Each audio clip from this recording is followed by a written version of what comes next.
증권돌이 TV에서 발표한 한국과학기술연구원에서 발표한 전기에너지를 진동이나 뭐 이렇게 이런 다른 것을 통해서 이렇게 전기에너지로 변환시키는 기술에 대해서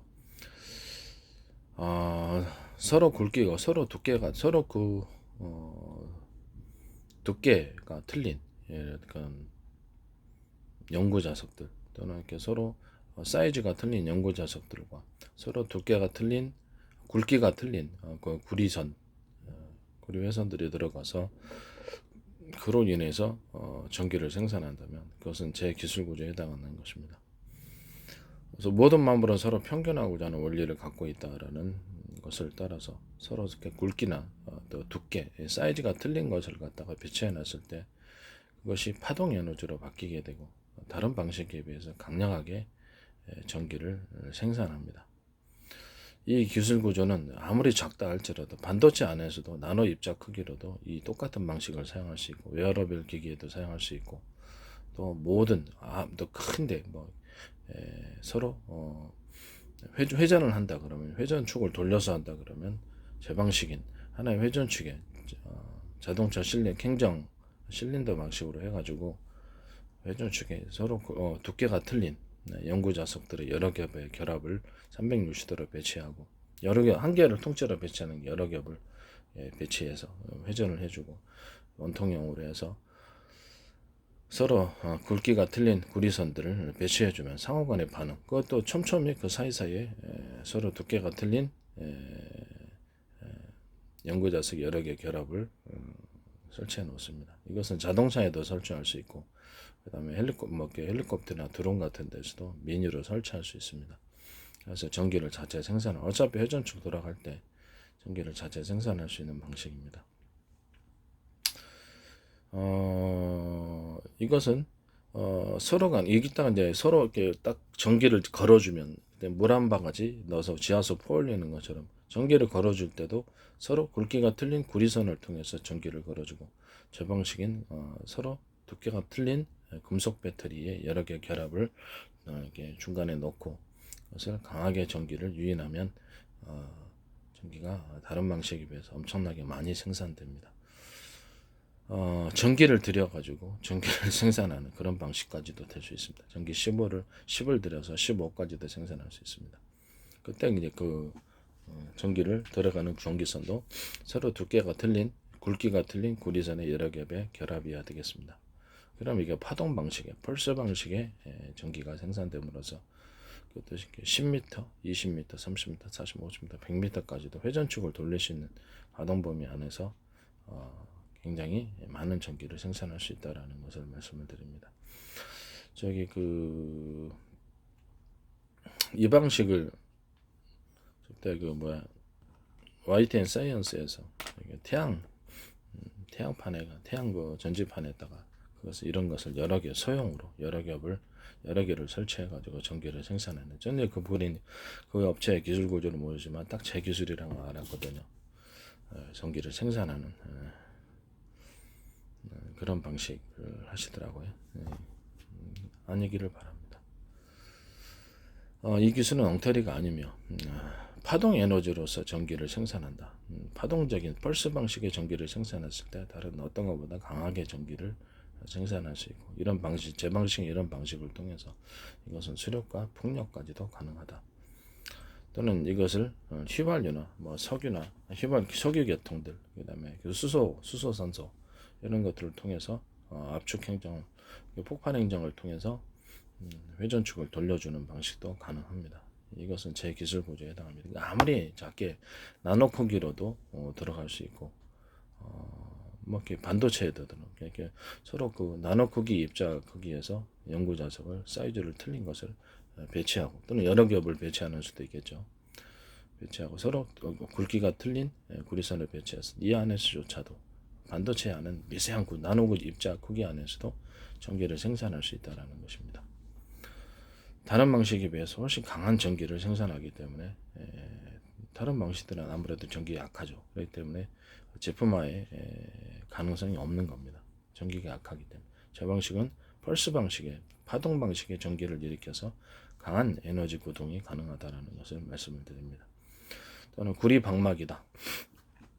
전도성 잉크로 프린트하는 방식으로 해서 대중서 이렇게 들어가도 이렇게 사이즈를 서로 틀리게 했을 때 서로 모든 만물은 평균하고자 원리를 따라서 평균하고자 한다는 그에 따라서 전기가 강하게 구동되고 일라노라든지 그 이하에서도 이 기술을 사용하면 그렇죠. 전기 터널링 현상이 상대적으로 없고 굉장히 강하게 전기가 흐르게 할 수 있습니다.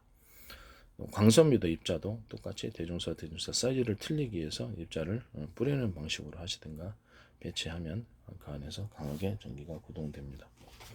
또는 이런 식으로 전기선의 두께를 중간에 이게 일반 전기선이라고 했을 때 중간을 두께를 동그랗거나 네모나고 두꺼운 부분을 인위적으로 만들어주면 이것이 콘덴서 겸 배터리 일종의 전봇대 중풍 역할, 전기의 중풍 역할을 해주기 때문에 멀리 송전할 수 있습니다. 전기가 안정적으로 흐르게 할 수 있는 제 특유의 인류 최초로 개발한 기술들입니다. 전기선 자체를 콘덴서로 만든다의 기술. 그래서 중국 그 3D 반도체에서 그 카패시터를 없애버리고 트랜지스터를 다 배치한다 했을 때 어디선가 그러면 카패시터 역할을 하는 것이 있어야 되는 거거든요. 그럼 그게 바로 이 방식이라고 저는 말씀을 드리고 싶습니다. 전기선 자체를 두껍게 인조로 만들어서 전력을 중폭기를 만들어준다. 이것은 제가 인류 최초로 개발한 것이기 때문에 어떤 누구도 이걸 했다면 그렇죠. 이것은 제 기술 구조를 도용한 것입니다. 제가 어떻게 그들의 기술 구조를 알까요? 가르쳐 주지도 않았는데 그것이 제 기술이니까 그렇습니다. 이게 놀라운 발견인 거예요. 이런 식으로 전기선을 하나로 굵은 지점을 통과하면 여기서 전기가 중폭되고 이렇게 사방으로 분기하는 이런 구조도 있을 수 있습니다. 또는 여기서 전기를 이렇게 사방으로 퍼뜨려서 중간에 중폭기를 넣고 전기선 자체로 구리선 자체를 두껍게 중폭기로 만들어 준다는 거죠.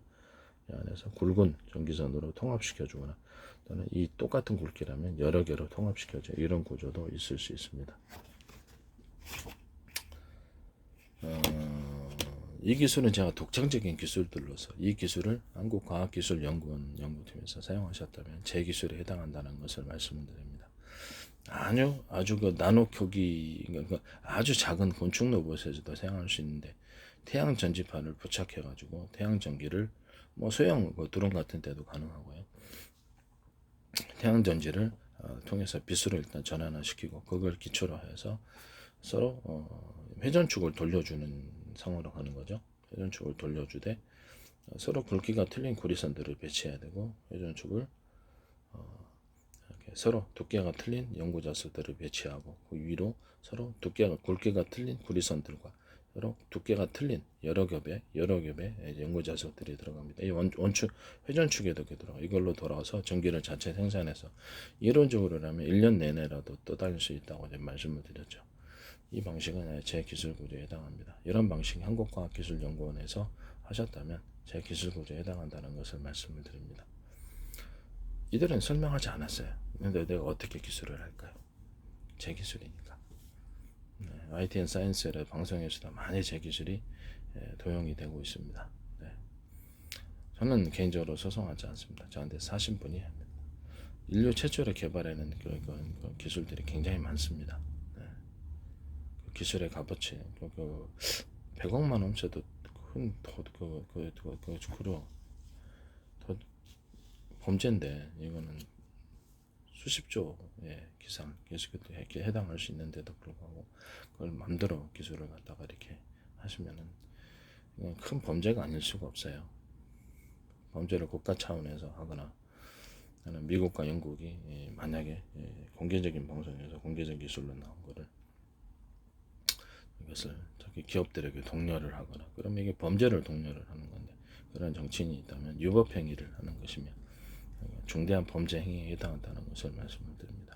미국과 영국이 도덕지가 강도제를 통해서 전 세계를 리더하거나 보편적인 가치로 만들어 놓을 수는 없습니다. 지적재산권을 강화시켜야만 가능하는데 오히려 거꾸로 미국을 팔멸시키는 짓을 하고 있고 미 달러화는 사실상 구조적으로 붕괴됐습니다. 내적으로 재정적자, 무역적자를 해결할 수 없을 것으로 앞으로는 기하급수적으로 일어나고 외적으로는 이렇게 전 세계 공개 기술이 만약에 제 기술이 공개 기술로 전 세계에 사용된다. 반도체에도 안 사용되지 않을 수가 없어요. 이게 사실상 한국과 일본 이런 데 수출 중심의 국가들은 수출할 데가 없습니다. 대만도 그렇고 달러 체계를 지탱하는 이런 아시아 국가들이 전 세계 각 나라에서 똑같은 기술로 똑같이 생산을 하면은 각 자국 산업 위주로 하죠. 거기서도 충분히 싸게 만들 수 있고 마진을 볼 수가 없으며 저가 중가라도 생산한다면 그렇죠. 수출 시장 자체가 존재하지 않게 됩니다. 우리나라 같은 수출 구조는 사실상 무너지는 그런 상황. 똑같은 기술로 싸우니까 서로 제 기술 말고 제 기술 쓰지 마시고 자신들이 연구한 기술을 쓰세요. 도덕질 강도질을 통해서는 전 세계가 똑같은 기술로 만약에 수없이 들어온다면 국제 특허를 주겠습니까? 똑같은 기술이 수없이 들어오는데